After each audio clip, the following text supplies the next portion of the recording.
Gentlemen, good Monday morning to both of you. Victory Monday here as we close down the 2022 season in style. Big time statement victory on the road against Green Bay last night. How is everybody today? Great. Little disappointed. Not certainly a fantastic season. Everybody that we've basically said this is your time, they all pretty much showed up. I would say, other than DeAndre Swift. But all in all, great season. Great performance last night in the cold. Hey, now we got 7 months until camp. Jeez. It's beautiful. Eat it, cheeseheads. Go home, cry about it. Quay Walker, go cry some more in the tunnel. That's just a garbage move by you. Good riddance, Green Bay. Yeah, the second time he's been ejected. I didn't realize that he was the player that was ejected for getting into it with non-uniform players on the Bills sidelines. You got to be, some kind of special stupid, especially during this week as a trainer's rushing out to the field on an injury that did not look good at all for DeAndre Swift. It looked incredibly painful, and the fact that the defender was just laying there on top of his leg as it was twisted and bent underneath him. And then he took, the shot to the head. Which wasn't called. The shot to the head. Which, of course not. Great officiating last night, missing that call. You get the Quay Walker call, but you miss another Green Bay Packer guy coming in and bumping the trainer as well. Yeah, I was surprised at that, too. Like, I don't know exactly what Green Bay, what they were thinking, but this week of all weeks, when you have the entire Damar Hamlin situation, I mean, Quay Walker and 98, both of those guys, but especially Quay Walker, should feel a level of stupid and embarrassed that is basically unforgivable, in my opinion. I don't know who you think you are or why you think that was acceptable behavior, but that's one of those moves that you really that's going to follow you in your career, and it should for quite some time. And to see the pity party, the pout fest that he had going up the tunnel, says everything we need to know about him. Like, that's completely your fault. I don't know why you're stomping your feet and acting like a spoiled little child going up the tunnel. Like, it's your fault. You are the only reason you're going up that tunnel right now. Nobody else. Perfect of what Kirby Joseph said after the game in the locker room of why do we want to win? They don't respect us. Aaron Rodgers doesn't respect us. They didn't respect this game. And we wanted to show them different. And they did. If only the Kirby Joseph, that's Aaron Rodgers' father, by the way. His daddy. He's, the nice effort there by the rookie in his first season. 2-0. What are you going to say? 2-0 versus Aaron Rodgers, 3 picks.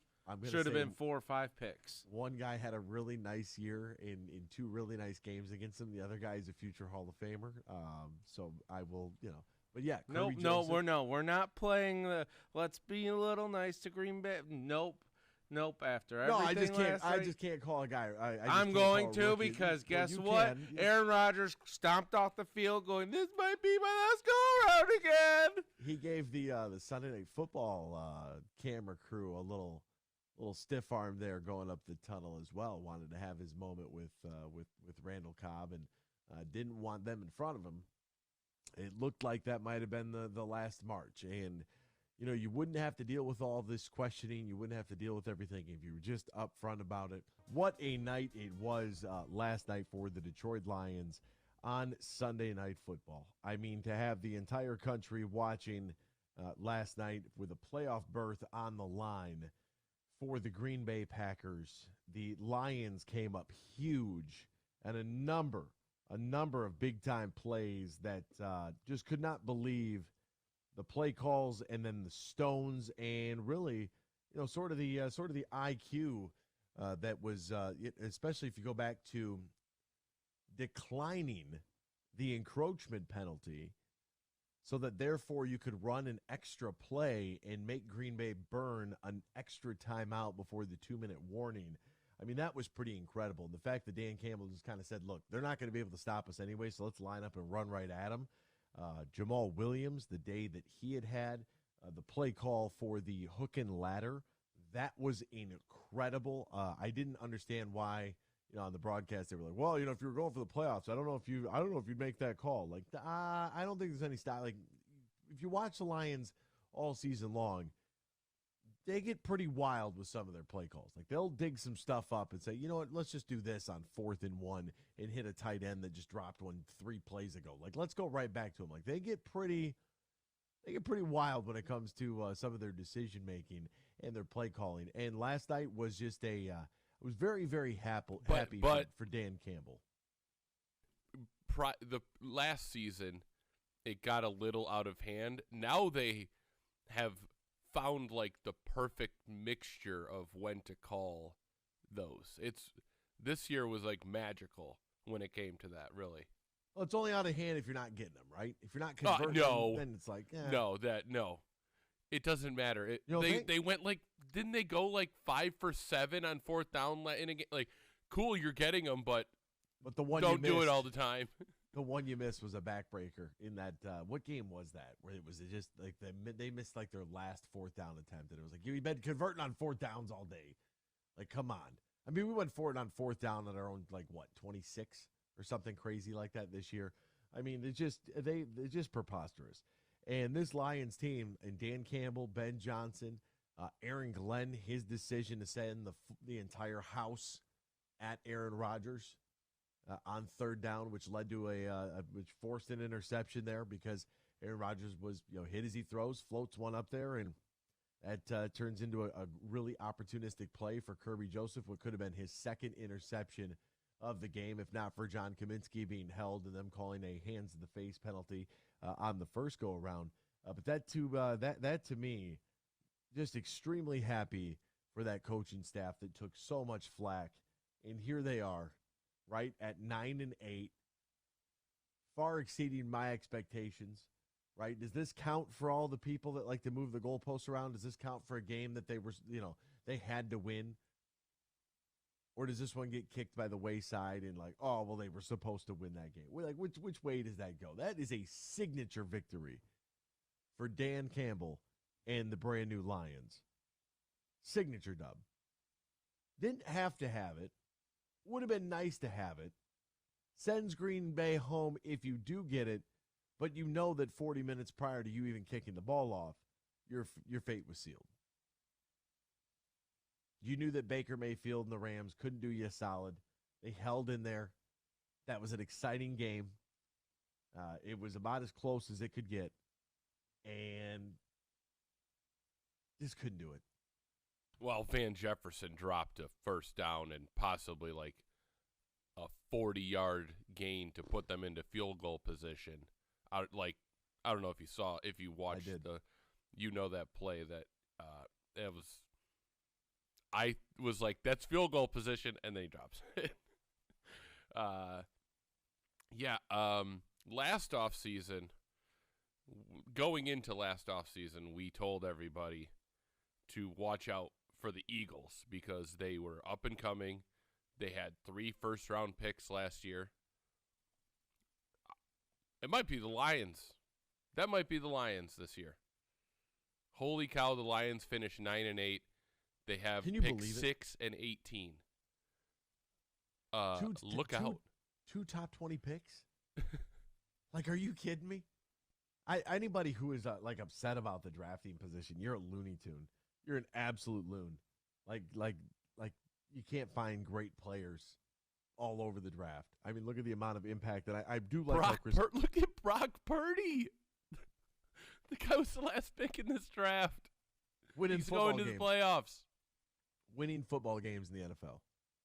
But you know what, Brock Purdy, if they do not assemble that roster the way that they have, and Brock Purdy's forced to walk out there, with I don't know who's a good example this year of a team that is like Chicago, for example. If he's given Chicago's roster, we're not talking about Brock Purdy. Like, that is a roster that's built for success. That is why Sam Ehlinger and the Colts. There you go. There's another good example. Like whoever's going to play quarterback, you have to be able to build your team so that young man can come in there and have some success. You can't keep drafting, guys like Joey Harrington and throwing them into the Wolves, or Matthew Stafford and sending them in there with a team that was 0-16 the year before. Like that's a really tough ask for a young quarterback. A really tough ask. And it usually leads to the demise of young quarterbacks. Like that's what it is. You look at a guy like Sam Darnold, who is on, team number 2. Baker Mayfield is on team number 3. You look at it, it happens nonstop. It happens every single draft. The quarterback position will always be overdrafted in the NFL draft. It's always going to happen that way because people obsess over the fact that you got to have the guy under center. Do you have to have one? Yeah. If I asked you who are your top 5 quarterbacks in the league right now, just because we had that discussion, I'll throw that out there. I'm not asking you for an answer right now, right? I'll give you some time to think about it. But who would be your top 5 quarterbacks in the league right now? Start going team by team and be like, and go through it. And I want to see kind of what you have to say about how you came to your top 5. I think that's a pretty interesting, because it's a really difficult position to play, especially if your team isn't any good around you. And if your team takes a flyer on a young guy and it doesn't work out, boy, does that look bad. I mean, hell yeah, Joe Flacco starting for the Jets yesterday, for God's sakes. Like, you have Brock Purdy in a situation to where that team was really well built around him. Jalen Hurts comes into the Philadelphia Eagles, pretty good roster around him, continuing to add to it. Like, they're in a really good spot. He's a really good quarterback. Right? You have to be able to especially start up front. I thought the Lions up front did a really nice job in yesterday's game. Nothing overwhelming or gaudy as far as like a number standpoint. But it's cold out there, so I don't really expect guys to go for 400 yards passing. It just doesn't happen. But if you outgain the Packers 323 to 291, I feel pretty good about that. And if your offensive line can lead the way for guys like Jamal Williams, who had a wonderful game, 16 carries, 72 yards. It's about 4.5 yards a carry. Scored twice. A couple of big chunk yards. None of the explosive plays of 15, 20-yard gains, scampering on the sidelines, but a couple of really nice chunk yardage. Where he's picking up 7, 8, 9, 10 yards on one carry. You had Jared Goff that was 23 of 34 for 224. Was only sacked one time. Like that. They did a really good job of protecting him. He did a good job of getting the football out. Although he made some throws there in yesterday's game that I know that he wants back. A couple of them are low and in the shoelaces. He hasn't necessarily been great outdoors in this kind of weather. He was good enough for the win. Good enough for the win yesterday, and that's exactly what you need. Guys like Khalif Raymond coming up big. Josh Reynolds, DJ Chark. You had the butt catch by Amon-Ra St. Brown. Just crazy the way that this game kind of turned out for the Detroit Lions. Winners 20-16 over the Green Bay Packers.